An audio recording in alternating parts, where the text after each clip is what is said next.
एका नदीच्या काठावर रामनगर नावाचे समृद्ध गाव वसलेले होते. त्या गावात श्रीमंत लोकांच्या मोठमोठ्या हवेल्या होत्या, हिरव्यागार बागा आणि भरघोस शेती होती. पण त्या ऐश्वर्याच्या सावलीत आशानगर नावाची एक छोटी वस्ती होती. त्या वस्तीत राहणारे बहुतेक लोक अशिक्षित होते आणि अत्यंत गरिबीत आपले जीवन जगत होते. अहो, आज घरात मुठभर धान्यही उरलेलं नाही. थोड्याच वेळात मुलं घरी येतील, त्यांना खायला काय देऊ? अगं थांब, मी आत्ताच गावच्या पाटलांच्या घरी जातो. कालच्या उत्सवात काही अन्न उरलं असेल तर ते घेऊन येण्याचा प्रयत्न करतो. हेच आपलं नशीब आहे. काही लोकांकडे इतकं अन्न आहे की ते फेकून देतात, तर काहींना 2 वेळचं जेवणही मिळत नाही. आपल्यासारख्या गरिबांचं आयुष्य असंच असतं. आज मिळालं तर आज खातो, उद्याचं उद्या पाहू. हे गाव इतकं समृद्ध असूनही आपल्या वस्तीत मात्र आजही गरिबीचे सावट कायम आहे. आता तरी कसा बसा संसार चाललाय, पण खरी चिंता पावसाळ्याची आहे. एकदा मुसळधार पाऊस सुरू झाला की मग काय करायचं? हो, तुझं म्हणणं अगदी खरं आहे. या गावात पाऊस सुरू झाला की जणू आभाळच कोसळतं. घराबाहेर पडणं सुद्धा कठीण होतं. म्हणूनच माझ्या मनात एक विचार आला आहे. पावसाळा सुरू होण्यापूर्वी आपण थोडं धान्य, किराणा आणि इतर आवश्यक वस्तू साठवून ठेवूया. त्यामुळे पूर्ण पावसाळाभर कामासाठी बाहेर जाता आलं नाही तरी आपल्याला फार अडचण येणार नाही. हो, ही कल्पना खूप चांगली आहे. मग आजपासूनच मी मेहनत करतो आणि पावसाळाभर पुरेल इतकं धान्य व इतर आवश्यक वस्तू जमवण्याचा प्रयत्न करतो. असं बोलत बोलत गणू, जो गावच्या पाटलांकडे मजुरीचं काम करत होता, तो आपल्या कामासाठी निघाला. आशानगर वस्तीत राहणारे सर्व लोक एकाच कुटुंबाप्रमाणे एकमेकांवर प्रेम करत, सुखदुःखात एकमेकांच्या पाठीशी उभे राहत आणि मिळून मिसळून जीवन जगत होते. त्यामुळे प्रचंड गरिबी असूनही त्यांच्या आयुष्यात आपुलकी आणि समाधान टिकून होतं. हे देवा, ही कसली परीक्षा घेतोयस तू? खिशात एक पैसाही नाही, घरात खायला धान्याचा एक दाणाही नाही. आता पावसाळा सुरू झाला की संसार कसा चालवायचा? या चिंतेत गणू रस्त्याने चालत होता. इतक्यात त्याला वाटेत त्याचे काही मित्र भेटले. अरे गणू, कुठे निघालास? इतका विचारात का हरवलास? कुठे नाही रे, सहजच निघालो आहे. तेवढे त्या मंडळीतले सर्वात ज्येष्ठ दत्ता काका त्याच्या जवळ आले आणि प्रेमाने म्हणाले, काय झालं रे मुला? चेहरा एवढा उतरलेला का दिसतोय? काही अडचण असेल तर निसंकोच सांग. काका, आज माझ्या आयुष्यातली सर्वात कठीण वेळ आली आहे. घरात मुलं उपाशी आहेत, खायला धान्याचा एक दाणाही उरलेला नाही. म्हणून पाटलांकडे थोडी मदत मिळते का हे पाहायला निघालो आहे. अरे बस, आता मला यापुढे काहीही ऐकायचं नाही. चल माझ्या सोबत. असं म्हणत दत्ता काका गणूला घेऊन आपल्या घरी आले. अगं, ऐकतेस का? अगं बघ, गणू आला आहे. ये मुला, आत ये. ए मुला, घरात गरमागरम खिचडी तयार आहे, ये आधी पोटभर जेव. अगं, आणि फक्त यालाच नाही तर याच्या घरच्यांसाठीही थोडी खिचडी बांधून दे. नाही काकू, त्याची काही गरज नाही. गणू एवढंच बोलला. त्यानंतर त्याने दत्ता काकांकडे पाहिलं, पण पुढे एक शब्दही उच्चारला नाही. मात्र त्याच्या डोळ्यात दाटलेले अश्रूच काका काकूंविषयीच्या त्याच्या मनातील आदर, प्रेम आणि कृतज्ञता व्यक्त करत होते. गणू अत्यंत कष्टाळू होता. दिवसभर तो गावच्या पाटलांकडे मजुरी करत असे आणि रात्री गावाबाहेर असलेल्या एका कारखान्यातही कामाला जात असे. अगं सीता, मी निघतो. अहो, आजही उशीर होणार का? हो, कारखान्यातलं काम संपेपर्यंत पहाट होईल. त्यानंतर पुन्हा थेट पाटलांच्या घरी कामावर जावं लागेल. अहो, तुम्ही स्वतःला किती त्रास देता. इतकी मेहनत, ना पुरेशी झोप, ना वेळेवर जेवण.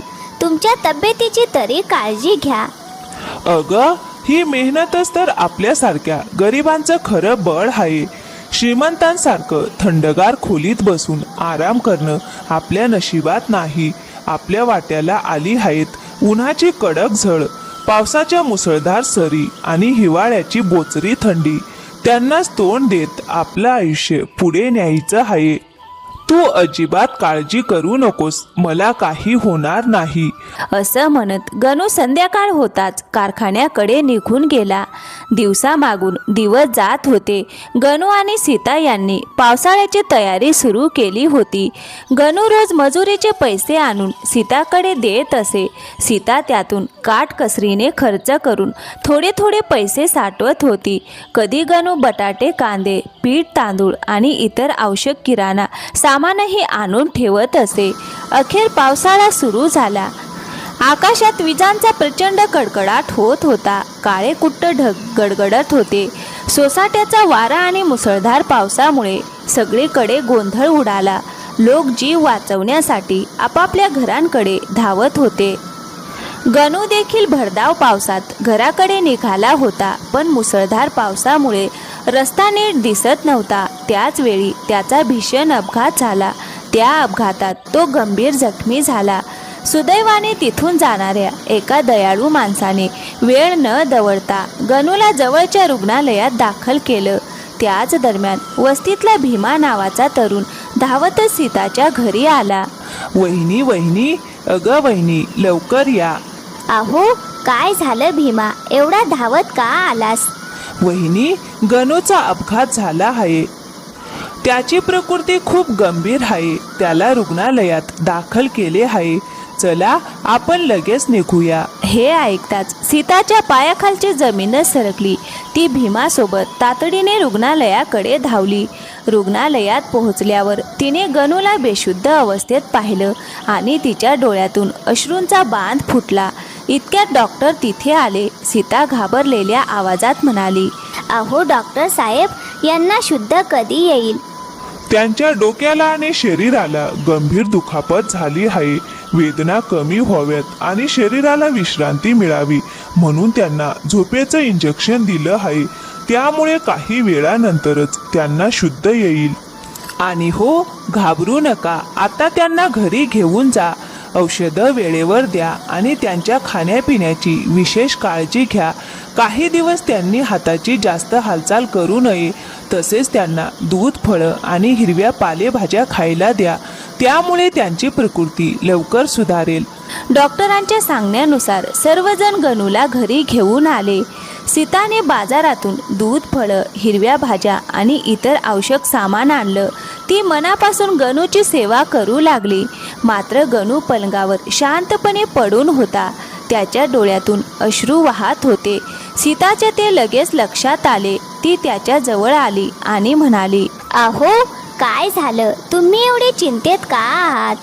अगं सीता, आता मीच तुमच्यासाठी ओझं बनलो आहे.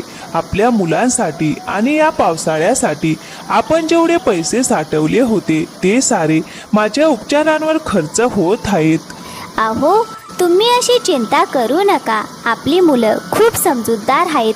त्यांच्या वडिलांनी त्यांच्यासाठी आयुष्यभर किती कष्ट घेतले आहेत याची त्यांना पूर्ण जाणीव आहे. तुम्ही लवकर बरे व्हा.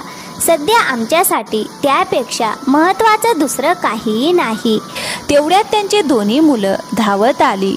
बाबा, तुम्ही कधी बरे होणार?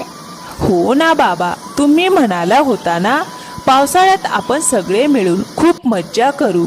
अरे बाळांनो, काळजी करू नका. तुमचे बाबा लवकरच पूर्ण बरे होतील. अरे बाळांनो, आपल्यासारख्या गरीब माणसांना मोठी स्वप्न पाहण्याचाही अधिकार नसतो बहुतेक. अहो, असं का बोलता तुम्ही? अगं सीता, मला बोलू दे. आपल्यासारखी माणसं आजचं पोट भरलं की उद्याची चिंता करत जगतात. अशा संघर्षात आणि कष्टात त्यांचं संपूर्ण आयुष्य निघून जातं.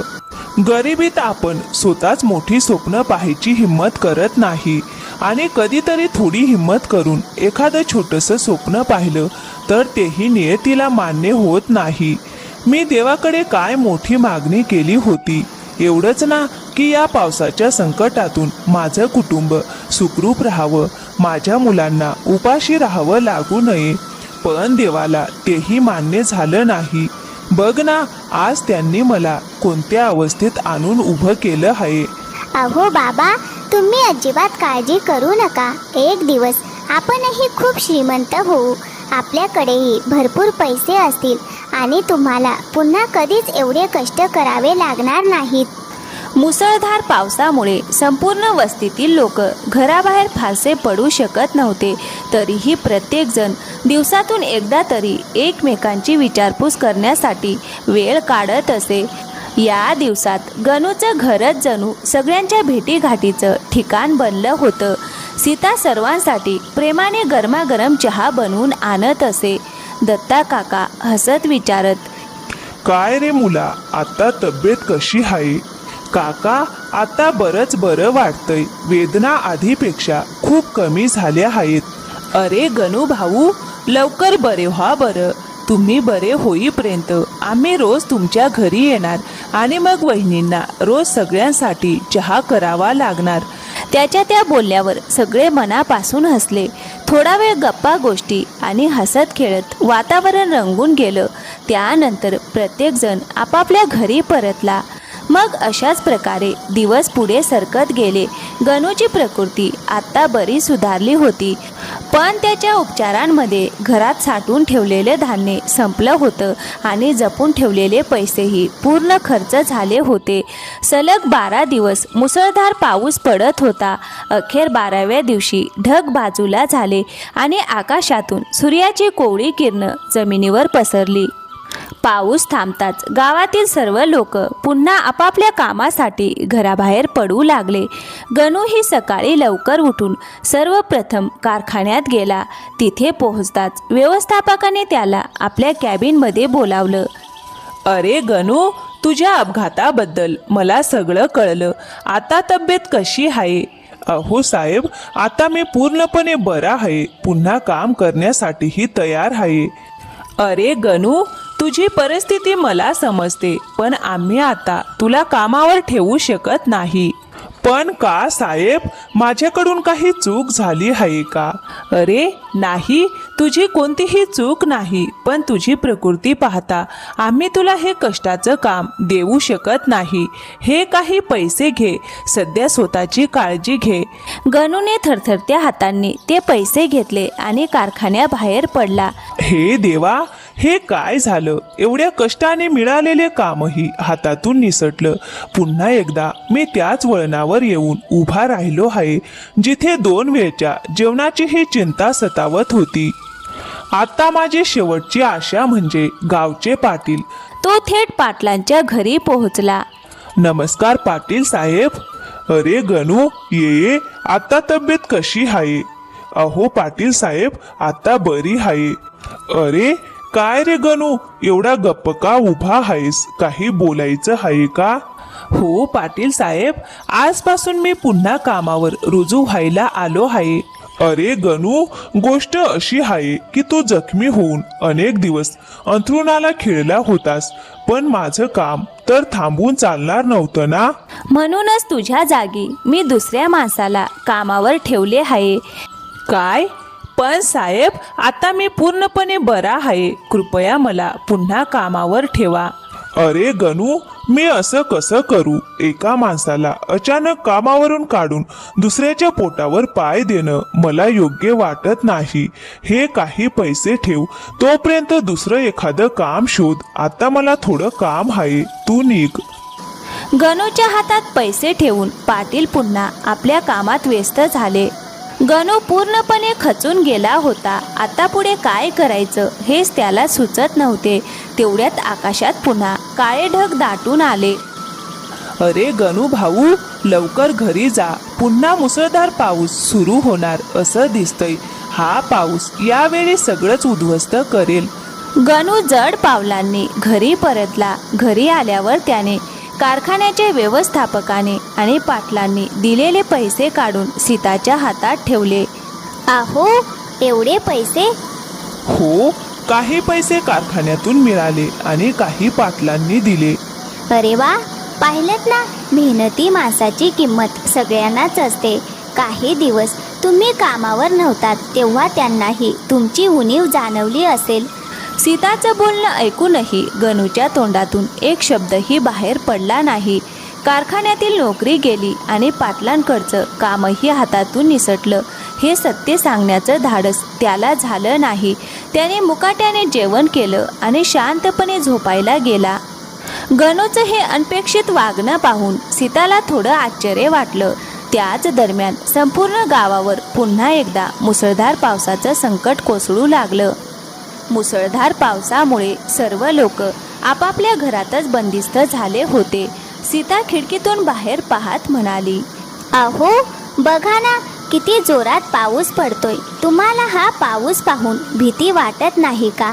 मला तर असं वाटतंय जणू हा पाऊस सगळंच वाहून नेईल. पण गणू दिवसभर घडलेल्या घटनांमुळे इतका व्याकुळ झाला होता की त्याचं लक्ष सीताच्या बोलण्याकडेच नव्हतं. तो मनातच म्हणत होता, हे देवा, आता पुढे काय होणार? यापेक्षा वाईट परिस्थिती आणखीन काय असू शकते? मला काहीच मार्ग दिसत नाही. माझ्या कुटुंबाचं आता काय होणार? अहो काय झालं? झोप लागली का? ठीक आहे, आता झोपा. रात्र खूप झाली आहे. उद्यापासून पुन्हा कामालाही जायचं आहे ना.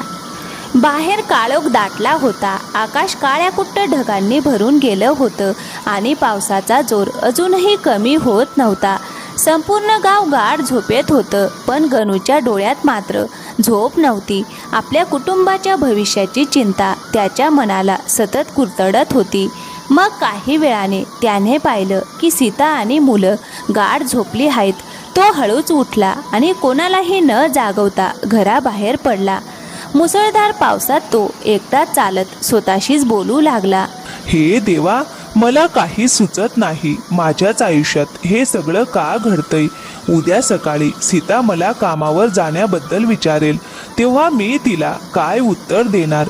तिला कसं सांगू की माझ्या दोन्ही नोकऱ्या गेल्या आहेत आणि आता मी माझ्या कुटुंबासाठी कमावूही शकत नाही. त्याच्या डोळ्यातून अश्रू वाहू लागले. आता माझ्यासमोर एकच मार्ग उरला आहे असं वाटतंय. देवा, जर माझं आयुष्य इथे संपणार असेल तर या मुसळधार पावसासोबत माझ्या कुटुंबाची सर्व दुःखही वाहून जाऊ दे. अहो तुमच्याशिवाय आपल्या घराची दुःख कशी संपतील? तुम्ही हे काय करायला निघाला होतात? अगं सीता, मी आणखीन काय करू? ज्या 2 कामांमुळे आपल्या घराचा उदरनिर्वाह चालत होता, मुलांना 2 वेळचं अन्न मिळत होतं, ती दोन्ही कामं माझ्या हातातून गेली. आता मी माझ्या कुटुंबाला काहीच देऊ शकत नाही. अशा आयुष्याचा मला काय उपयोग? मला जगण्याचाही अधिकार नाही. अहो असं कधीही बोलू नका. कृपा करून असं पुन्हा म्हणू नका. तुम्ही आहात म्हणूनच आपलं घर आहे. अहो तुम्ही आहात म्हणूनच माझं आणि आपल्या मुलांचं जग उजळलं आहे. आम्हाला सोडून खरंच निघून जायचं होतं तुम्हाला. अहो एकदा आपल्या राधा आणि मोहनचा तरी विचार करा. उद्या त्यांनी मला विचारलं, आई बाबा कुठे गेले? तर मी त्यांना काय उत्तर देऊ? मी एकटी या जगात त्यांना कसं वाढवू? त्यांचं प्रत्येक छोटं मोठं स्वप्न कोण पूर्ण करणार? जेव्हा त्यांना एखादी गोष्ट हवी असेल तेव्हा त्यांच्याकडे ही आशाही उरणार नाही की बाबा एक दिवस ती आणून देतील. हे सगळं पाहून तुम्हाला खरंच समाधान मिळेल का? अगं सीता, मग मी काय करू? मला काहीच मार्ग दिसत नाही. अहो सर्वप्रथम आपण घरी जाऊया. या मुसळधार पावसाची मला आधीपासूनच भीती वाटते आहे. असं वाटतंय जणू हा पाऊस सगळंच उद्ध्वस्त करणार आहे आणि आज मी वेळेत इथे आले नसते तर माझं संपूर्ण आयुष्यच उद्ध्वस्त झालं असतं. दोघेही त्या मुसळधार पावसातून हळूहळू घरी परतले. सीताच्या मनातही भविष्याची चिंता होती. पुढे काय होईल याची तिलाही काळजी वाटत होती. तरी सुद्धा तिने स्वतःचं दुःख मनात दडून गणूला धीर दिला होता. तिच्या शब्दामुळे गणूचं मन थोडं शांत झालं. रात्र खूप झाली होती. दोघेही मुलांच्या जवळ जाऊन शांतपणे झोपले. पण त्यांच्या मनात उद्याच्या दिवसाची चिंता अजूनही कायम होती. सलग 4 दिवस कोसळणाऱ्या मुसळधार पावसामुळे संपूर्ण गाव जलमय झालं होतं. लोकांना आपल्या घराबाहेर पडणं सुद्धा अशक्य झालं होतं. अशा परिस्थितीतही गणू रोज कामाच्या शोधात गावभर फिरत असे. अहो ऐका ना, जोपर्यंत तुम्हाला नवीन काम मिळत नाही तोपर्यंत मी गावातल्या लोकांच्या घरी जाऊन काम करते. अगं नाही सीता, ते कधीच होणार नाही. तुझ्याशी लग्न केलं आहे म्हणजे तुझी आणि आपल्या कुटुंबाची जबाबदारी माझी आहे. मी जिवंत असताना तू दुसऱ्यांच्या घरी जाऊन झाडलोट भांडी कुंडी करशील हे मला कधीच मान्य नाही. अहो पण घर चालवण्यासाठी काहीतरी करावंच लागेल ना. मुलांना किती दिवस फक्त मीठ भाकरी खाऊ घालणार? त्यांच्या तब्येतीची मला खूप काळजी वाटते. अहो माझ्याकडे एक कल्पना आहे. पाटलांनी आणि कारखान्याच्या व्यवस्थापकाने जे पैसे तुम्हाला दिले आहेत त्या पैशात आपण एक गाय विकत घेऊया. तिचं दूध थोडं आपल्या मुलांसाठी ठेवू आणि उरलेलं दूध विकू. त्यामुळे घर खर्चालाही थोडा हातभार लागेल. हो सीता, अगदी छान विचार आहे. दोघांनी मिळून एक गाय विकत घेतली. सीता रोज सकाळी गायीचं दूध काढत असे तर गणू गायीची प्रेमाने देखभाल करत गावात घराघरात दूध पोहोचवत असे. पावसाच्या अडचणी अजूनही कमी झाल्या नव्हत्या तरीही गणू आणि सीता एकमेकांच्या साथीने प्रत्येक संकटाला धैर्याने सामोरे जात होते. एके दिवशी मुसळधार पाऊस सुरू असतानाच गणू घाईघाईने ओरडला, सीता लवकर बाहेर ये. सीता धावत बाहेर आली. अहो काय झालं? अगं आपली गाय माता पूर्णपणे पावसात भिजत आहे. अगं मी विचार करत होतो आपल्या गायीसाठी एक छोटासा आडोसा बांधायला हवा, नाहीतर ती सतत पावसात भिजेल आणि आजारी पडेल. हो अगदी बरोबर. हीच तर आपल्या घराची लक्ष्मी आहे. तिच्यासाठी मजबूत छप्पर उभारूया. दोघांनी मिळून गायीसाठी एक छोटासा सुरक्षित गोठा तयार केला. पावसाळा अजूनही सुरूच होता. गणू रोज घराघरात दूध पोहोचवत असे. एके दिवशी तो गावातील धनराज शेठ यांच्या घरी दूध घेऊन गेला. अहो धनराज शेठ, दूध आणलं आहे. अरे गणू भाऊ, एवढ्या मुसळधार पावसातही आलात? काय करणार वहिनी, पाऊस असला म्हणून मुलं दूध पिणं थोडं सोडतील आणि अशा हवेत गरम चहाची मज्जाच काही वेगळी असते. अरे गणू भाऊ, आज तुम्ही आमची खूप मोठी अडचण सोडवली. शेठजी, साखर 12 रुपयांची होती, तुम्ही चुकून 20 रुपये दिले. अरे मी पैशांच्या बाबतीत कधी चूक करत नाही. उरलेले पैसे तुझ्या मेहनतीचे आहेत. घरी परतत असताना गणू मनातच विचार करू लागला, जर दूध पोचवण्यासोबत लोकांच्या गरजेचं सामानही आणून दिलं तर थोडी जास्त कमाई होईल. पण हे सीताला सांगितलं तर ती माझ्या तब्येतीची काळजी करून मला नक्कीच नकार देईल, म्हणून सध्या तिला काही सांगायचं नाही. परंतु काही दिवसातच सीताला ही गोष्ट समजली. ती रागावून म्हणाली, अहो ही गोष्ट तुम्ही मला आधी का सांगितली नाही? मी तुम्हाला एवढा त्रास करून घेऊच दिला नसता. अगं मला माहीत होतं म्हणूनच मी तुला सांगितलं नव्हतं. अहो ऐका ना, आता आपल्या हातात थोडे पैसे जमा झाले आहेत. आपण घरासमोरच एखादा छोटासा जमिनीचा तुकडा विकत घेऊया. दूध विकण्याबरोबरच शेतीही करता येईल. गणूला सीताची कल्पना खूप आवडली. दोघांनी जपून ठेवलेल्या पैशातून घराजवळच एक छोटासा जमिनीचा तुकडा विकत घेतला. सीता प्रेमाने गायीची देखभाल करू लागली तर गणू त्या जमिनीत मेहनतीने शेती करू लागला. हळूहळू पावसाळा संपला. आकाश निरभ्र झालं आणि सूर्य पुन्हा तेजाने तळपू लागला. त्याचबरोबर गणू आणि सीताच्या आयुष्यातील संकटाचे काळे ढगही दूर झाले. त्यांचे कष्ट चिकाटी आणि एकमेकांवरील विश्वासामुळे त्यांच्या संसारात पुन्हा आनंद, समाधान आणि नव्या आशेचा प्रकाश पसरला. तर मित्रांनो, या कथेतून आपल्याला शिकायला मिळते, कष्ट, संयम, योग्य नियोजन आणि कुटुंबाची साथ असेल तर कोणतेही संकट कायमचे राहत नाही. कठीण प्रसंगात हार मानण्याऐवजी धैर्याने त्याचा सामना करणे महत्त्वाचे आहे. आत्महत्या हा कधीच कोणत्याही समस्येचा उपाय नसतो. संकटाच्या वेळी आपल्या प्रियजनांचा आधार, परस्परांवरील विश्वास आणि मेहनतीची तयारी माणसाला पुन्हा उभं राहण्याची ताकद देतात. जिद्द आणि प्रामाणिक परिश्रम यांच्या बळावर गरिबी आणि अडचणींवरही मात करता येते. तर मित्रांनो, कशी वाटली आजची कथा? आवडली असेल तर व्हिडिओला एक लाईक करा, शेअर करा आणि हो, चॅनलवर नवीन असाल तर प्लीज चॅनलला सबस्क्राईब करायला विसरू नका. थँक्यू. धन्यवाद मित्रांनो.